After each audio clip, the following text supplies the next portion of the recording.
బిర్యానీని ఇలా ట్రై చేయండి. త్వరగా అయిపోతుంది అండ్ టేస్టీగా కూడా. ఫస్ట్ చికెన్‌లో ఉప్పు, కారం, పసుపు, ధనియా జీరా పౌడర్, గరం మసాలా, పెరుగు, అల్లం వెల్లుల్లి పేస్ట్, కొంచెం నిమ్మరసం వేసుకొని బాగా కలుపుకొని 2 గంటల పాటు నానపెట్టుకోండి.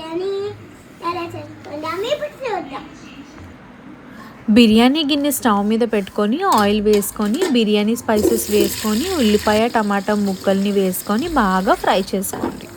తర్వాత నానబెట్టుకున్న చికెన్ని దాంట్లో వేసుకొని 2 నిమిషాలు కలుపుకొని రైస్ని కూడా దాంట్లో వేసేసుకొని 1-2 సార్లు కలపండి.